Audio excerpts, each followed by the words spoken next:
The following is a presentation of the National Hockey League on Sportsnet. Hockey fans, United States and different lands. This is Hockey League on Sportsnet. Action, we've got action for you here tonight. Oh, did you see that? One performance is really better than this. He's here. He scores. Here's a shot. He scores.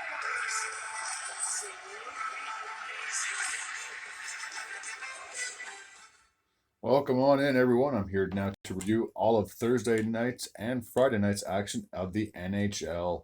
There were 9 games on tap on Thursday, starting with the teams you see on your screen, respectively, in the Montreal Canadiens, and they were hosting the Vegas Golden Knights. It would be a high-scoring affair, to say the least. 6-5 would be the final score in favor of the Vegas Golden Knights. They would get the sweep. They obviously beat the Habs at home in a shootout. And now here we are, and Vegas has now gotten 4 out of 4 points against the Habs, whereas the Habs only got 1 out of 4 points. So I'm sure they're a little upset that they weren't able to at least get a split. But we'll take a look at the goal scoring summary right away. Alex Newhook would kick things off 6 minutes and 43 seconds into the first, an even strength goal, his 4th of the season from Nick Suzuki and Mike Matheson. Kovacevic would then get his first goal of the season for the Habs, increasing the lead to 2-0, assisted by Newhook and Suzuki, 10 minutes and 3 seconds into that frame. So it was 2-0 in favor of the Habs heading into the second period. 2 minutes and 33 seconds. One of the biggest flaws I have to say for the Habs so far is their power play, because Howden would get his 3rd goal of the season, but the big thing is that's yet another shorthanded goal that they've given up. Typically, if you have an extra man on the ice, you should be able to put the puck in the back of your opponent's net. But unfortunately, they are still struggling at this point of the season with their power play. So Howden, like I said, would get his 3rd goal of the season, assisted by Kolser. So then the deficit would only be 2-1 at that point. Yolonen would then get a goal, no assists on his play, his 2nd of the season, 8 minutes and 28 seconds into that frame, increasing the lead to 3-1 for the Habs. Brandon McNabb would then get his first goal of the season, roughly 20 seconds after Yolonen scored, an even strength goal from Theodore and Jack Eichel. Marchessault would then tie things up 11 minutes and 20 seconds into that frame, his 7th goal of the season, assisted by Barbashev and Amadio. Yolonen would then get his 2nd goal of the game, his 3rd of the season, just about 30 seconds after Marchessault scored, giving the Habs a 4-3 lead, 11 minutes and 53 seconds exactly, assisted by Pezzetta and Lindstrom. And then Shea Theodore would then tie things up with just under 4 minutes to go on a power play, his 4th of the season, assisted by Jack Eichel and Mark Stone. So we were all tied up at 4 heading into the third period, I do apologize. Jack Eichel would then score a late goal, just under 2 minutes remaining in that frame, his 7th of the season on the power play from Shea Theodore and Mark Stone. And then speaking of Stone, he would then get another power play goal, roughly 44 seconds after Eichel scored, his 5th of the season from Carlson and Shea Theodore. Jordan Barron would then would give the Habs their 5th goal of the game, but unfortunately they were 1 goal shy of tying it up, his 4th of the season, an even strength goal from Caulfield and Matheson, and that goal happened with roughly 54 seconds to go in the frame. So with the victory, Vegas has now improved to 13-3-1, and with the loss, the Habs are now 1 game below 500, sitting at 7-8-2. Take a look at the next matchup, which takes place in Sweden. They're having their Sweden series where they have 4 teams playing, obviously in Sweden. I'm going to feel like I'm sounding like a broken record by saying that name 4 or 5 times. So the 2 teams that got that whole series kicked off were the Detroit Red Wings, and they were playing against the Ottawa Senators. The Senators would prevail in overtime. 5-4 would be the final score. Take a look at the goal scoring summary. So Brady Tkachuk would get a power play goal 5 minutes and 57 seconds into the frame, his 9th of the season from Batherson and Stützle. He would then get his 2nd goal of the game, his 10th of the year, 4 minutes exactly after he scored the first goal from Stützle and Giroux. Sanderson would then increase the lead to 3-0, 13 minutes and 9 seconds into that frame, his 4th of the season from Tarasenko and Norris. So it was 3-0 in favor of the Senators heading into the second period. Josh Norris would then increase the lead to 4-0, getting his 5th goal of the season from Matthew Joseph and Tarasenko a minute and 18 seconds into that frame. So it was 4-0 in favor of the Ottawa Senators at that point. Raymond would then finally get the Red Wings on the board. No assists on his score. 4-1, 9 minutes and 39 seconds into that second frame. David Perron would then get his 4th goal of the season, assisted by Mata and Gostisbehere. 13 minutes and 20 seconds into that frame, an even strength goal. DeBrincat would then get his 11th goal of the season, obviously a former Senator, assisted by Gostisbehere and JT Compher. 16 minutes and 33 seconds into that period. And speaking of Gostisbehere, he would then get his 4th goal of the season, tying things up 17 minutes and 12 seconds into that period from JT Compher and Olli Mata. So it was all tied up at 4 after 2. There were no goals to report in that frame. In the third, it took until overtime. The game honestly almost went to a shootout. Tim Stützle would then get his 4th goal of the season with 2 seconds remaining in overtime. So that close to making this game go into a shootout. So he would get the game-winning goal from Batherson and Sanderson. And with the victory, the Senators are now back to 500, sitting at 7-7-0. And with the loss, the Red Wings are still 3 games above 500, sitting at 8-5-3. Okay, we'll take a look at our next matchup, which takes place in Columbus, where we have the host team in the Blue Jackets, and they were taking on the Arizona Coyotes. So I'll see if I can pull those teams' logos up on the screen, and here we go. Okay, so the Coyotes would prevail in this one. 3-2 would be the final score. There were no goals to report in the first, so it would take until the second to open things up, where Severson would get his 2nd goal of the season, a minute and 45 seconds into the frame.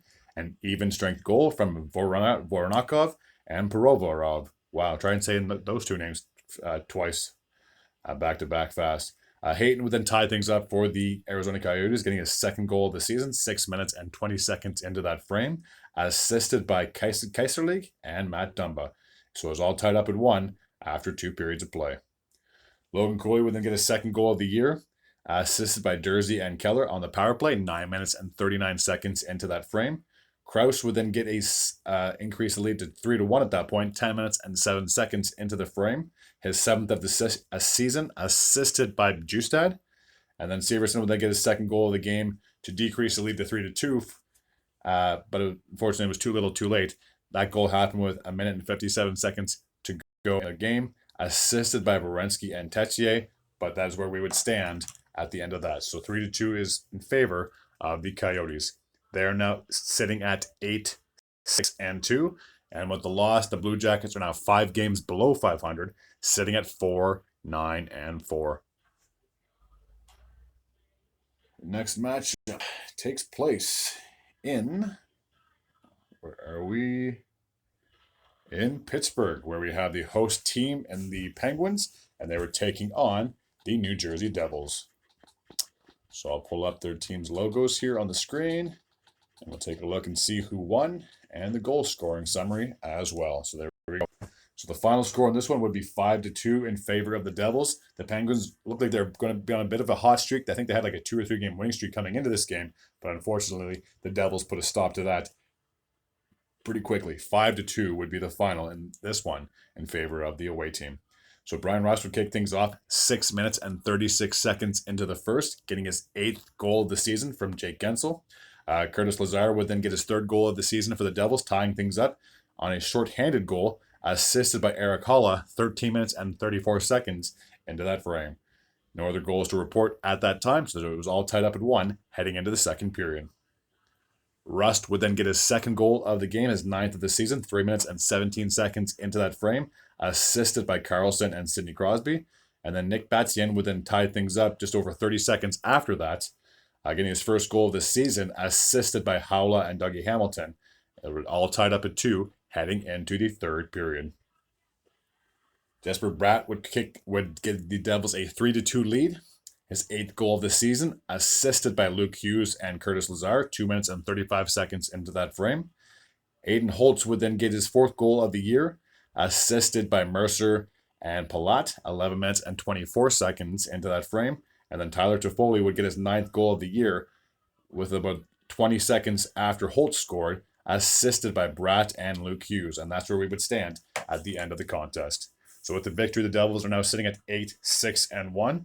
And with the loss, the Penguins are now just one game above 500, sitting at 8-7-0.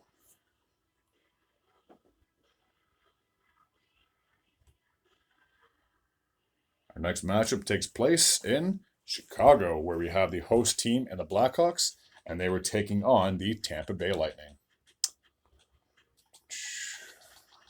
So let's see if I can pull up their team's logos here in a matter of seconds. Here we go. So the Lightning would get the victory in this one, doubling up on the Blackhawks. 4-2 would be the final score in this one. Just a lone goal to report in the first, and that happened roughly 7 minutes into that, with roughly 7 minutes to go in the period. Reichel would get his first goal of the season for the Blackhawks on the power play, assisted by Kurashev and Korchinski. So it was 1-0 in favor of the Blackhawks heading into the second period. Braden Point would tie things up on a power play 4 minutes and 40 seconds into that frame, his 7th goal of the season from Hedman and Kucherov. And then Sergachev would get his first goal of the year at 9 minutes into that frame, assisted by Point and Stamkos, and that was on even strength. So it was all tied up. So not tied up. Oh my gosh. It was 2-1 in favor of the Lightning heading into the third period. Corey Perry would tie things up 2 minutes and 9 seconds into that frame, his 4th goal of the season, an even strength goal from Dickinson and Kachuk. And then Hedman would then give the Lightning a 3-2 lead 11 minutes and 53 seconds into that frame, his 4th goal of the season from Juranic and Braden Point.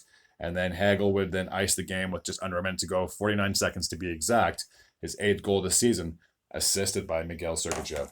So with the victory, the Lightning are now sitting at 7-6-4. And with the loss, Blackhawks are now 4 games below 500, sitting at 5-9-0. Our next matchup takes place in Calgary, where we have the Flames, and they were taking on the Vancouver Canucks. So 2 teams from the Pacific that are very familiar with each other, to say the least. Voila. The final score on this one would be 5-2 in favor of the Flames. That's right. The Flames are on a bit of a winning streak now, and look out. And who would have guessed that coming into this game, we'd have one team that's on the top of the Pacific Division, while the other one's on like the bottom 3 of that Pacific Division. But again, anything can happen on any given night. Elias Pettersson would kick things off in the first on a power play for the Vancouver Canucks, getting his 8th goal of the season, assisted by JT Miller and Quinn Hughes. 9 minutes and 38 seconds into that frame. Uyghur would then get his 3rd goal of the season in favor of the Flames to tie things up, and that goal would happen with 2 minutes and 5 seconds remaining in that period, an even strength goal from Greer and Lindholm. So it was all tied up at 1 after the first. Dylan Dubé would then give the Flames a 2-1 lead, his 3rd goal of the season, an even strength goal, 10 minutes and 49 seconds into that period, assisted by Majapani and Anderson. And Hannafin would then give the Flames a 3-1 lead at that point, with 36 seconds to go in the period from Coleman and Lindholm. So it was 3-1 in favor of the Flames heading into the third period. The $10 million man, Jonathan Huberdeau, would get his 3rd goal of the year, 5 minutes and 53 seconds into that third period, assisted by Backlund and Coleman. Holanger would then get the deficit to 4-2, getting his 4th goal of the season just about 10 minutes into that frame, assisted by Myers and Lafferty. So it was 4-2 at that point, and then Lindholm would then ice the game with 1 minute and 52 seconds to go. His 3rd goal of the season, assisted by Jonathan Huberdeau, and that's where we would stand at the end of the game. So with the victory, the Flames are now 2 games below 500. They're getting close. 6-8-2 is where they stand, and despite the fact that Canucks lost, they're still 8 games above 500, staying at 12-4-1. Our next matchup takes place in Seattle, where we have the Kraken, and they were playing host to the New York Islanders. So both these teams are struggling, to say the least. A lot of people, I think, including myself, would have thought they'd be in a playoff picture. But, I mean, the season is still young. We haven't even played 20 games this season, if I'm going to be completely honest. But I know I picked the Islanders, I'm pretty sure, to get into the postseason as I did the Kraken. But both these teams are below 500 as we speak. The final score on this one would be 4-3 in favor of Seattle. It would take until a shootout to decide a winner. So obviously the Islanders gained a point even in the loss. Lee would kick things off on the power play 3 minutes and 46 seconds into the first, the second of the season, assisted by Horvat and Nelson. Beignet would then get his second goal of the season on a power play with roughly halfway into that frame, assisted by Dunn and Yamamoto. Wenberg would then get a power play goal with a minute and a half to go in the frame, his second of the season, assisted by Bjorkstrand and Jordan Eberle. So it was 2-1 in favor of the Kraken heading into the second period. Zizekas would get the lone goal in the second period, his third of the season from Barzal and Pollock, 14 minutes and 25 seconds to be exact of that frame. So it was all tied up at 2 heading into the third period. Dobson would then get his fifth goal of the season, a minute 48 seconds into the third, a power play goal from Barzal and Palmieri. And then Yamamoto would then get his third goal of the year to tie things up for the Kraken, 4 minutes and 50 seconds into that frame from Jaden Schwartz and Eli Tolvanen, 4 minutes and 50 seconds into that frame. No goals were scored the rest of the period. No goals were scored in overtime. It would take until a shootout to decide a winner, and Yamamoto would not only have the game-tying goal, but he'd get the game-winning goal in the shootout as well. So with that, the Kraken are still 2 games below 500, sitting at 6-8-4. And with the loss, the Islanders are sitting at 5-6-5. The next matchup takes place in Los Angeles, where we have the host Los Angeles Kings, and they're taking on the Florida Panthers. So you should see the team's logos on your screen as we speak. A low-scoring affair, to say the least. 2-1 would be the final in this one in favor of the Kings. Just one goal to report in each period. So Kevin Fiala would kick things off for the Kings in the first, a minute and 20 seconds into the frame, his third of the season, assisted by Deneau and Trevor Moore. In the second, Anze Kopitar would get his 8th goal of the season with roughly over 6 minutes to go in that period. His power play goal from Fiala and Doughty. And in the third, Sam Reinhart would get the lone goal for the Panthers 11 minutes and 45 seconds into that frame, his 13th of the season from Verhaeghe and Barkov. So 2-1 would be the final in this one. With the victory, the Los Angeles Kings are now sitting at 9-3-3. And with the loss, the Panthers are still 5 games above 500, so they're still doing fairly well. They're sitting at 10-5-1. And I believe there's one more game to recap from Thursday, and that's also in California, where we have the host San Jose Sharks, who are unbelievably poor at this point, taking on the St. Louis Blues. There. So, despite the fact that the Sharks were doing so poor, they actually would come away with a victory in this one, only getting their third win of the season. 5-1 would be the final in this game. Mike Hoffman would kick things off 2 minutes and 2 seconds into the first. An even strength goal from Sturm and Zadina, so it's 1-0 in favor of the Sharks at that point, and it would stay 1-0 until the second period. Eklund would then increase the lead to 2-0, getting his third goal of the season from Okachuk, 17 seconds into that frame.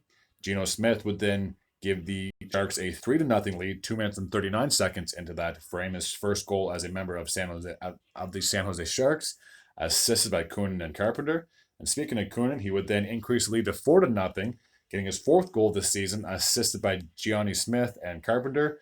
And then Mike Hoffman would then make it 5-0, getting his 3rd goal of the season, his 2nd of the game, assisted by Zadina and Okachuk, 13 minutes and 45 seconds into that second period.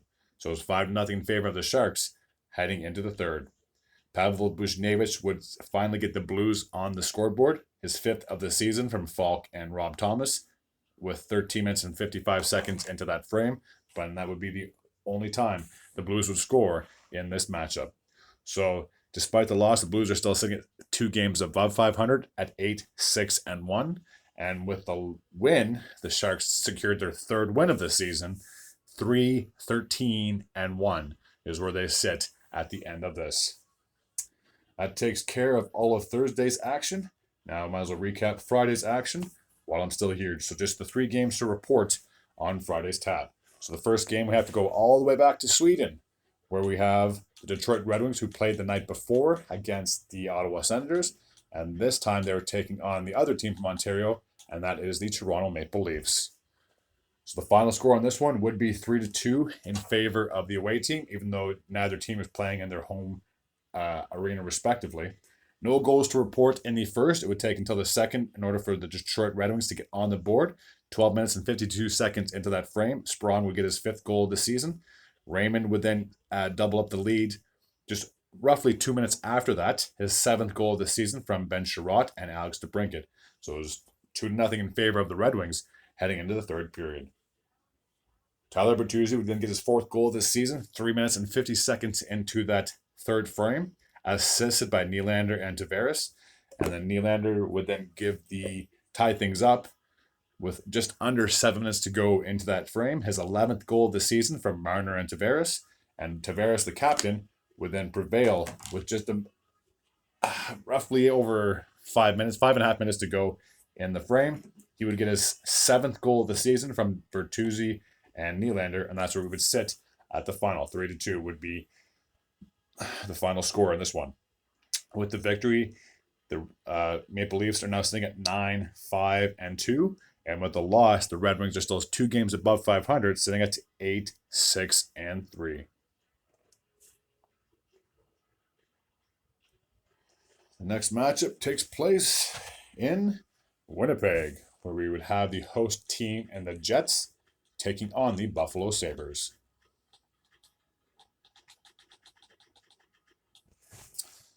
Oh, camera just turned. Let's see if we can get a better shot. Maybe a little crooked, but it is what it is. Okay, so the final score on this one would be 3-2 in favor of the home team. Perfetti would kick things off in the second period. There were no goals to report in the first. His 6th of the season, 2 minutes and 12 seconds into the frame, assisted by Namastenkov and Pionk.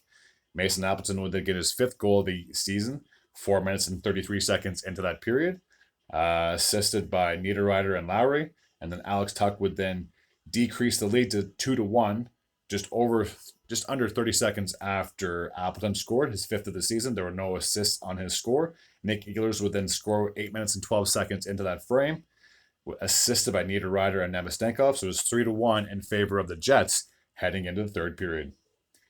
Just the 1 goal to report, and it happened exactly a minute into the third. Peterka would get his 7th goal of the season from Rasmus Dahlin and Benson, and 3-2 would be where we would stand at the end of that match. With the victory, the Winnipeg Jets are now sitting at 9-5-2, and with the loss, the Buffalo Sabres are 2 games below 500, sitting at 7-9-1. The last matchup takes place in California, where we have the Anaheim Ducks, and they were taking on the Florida Panthers. The Panthers obviously played the night before and lost. They would come into Anaheim and they would secure a victory, so they'd be guaranteed at least 1 of 2 wins on back-to-back nights. 2-1 would be the final in this one. Lou Ostrainen would get the 1st goal of the season for the Florida Panthers, 14 minutes and 50 seconds into that frame. Oliver Ekman-Larsson would then give the Panthers a 2-0 lead with just under 2 minutes to go in that frame. His 5th goal of the season from Lundell and Nick Cousins. So it was 2-0 in favor of the Panthers heading into the third period. Frank Vatrano would get his 12th goal of the season on the power play, 7 minutes and 39 seconds into that frame, assisted by Adam Henrique and Cam Fowler. So with the victory, the Panthers are now sitting at 11-5-1. And despite the fact the Ducks lost, they're still a game above 500, sitting at 9-8-0. Alrighty, that takes care of all the hockey action from Thursday and Friday's schedule. I will have my recap for Saturday, hopefully Sunday morning, and I'll kind of keep this flow going. Anyways, there's no point in me rambling on. I'm almost half an hour into this video. So I will say, if you like this type of content, I do videos on the daily. If you're new to this channel, please feel free to hit the sub button. I'd be very grateful and very appreciative as well. As always, take care.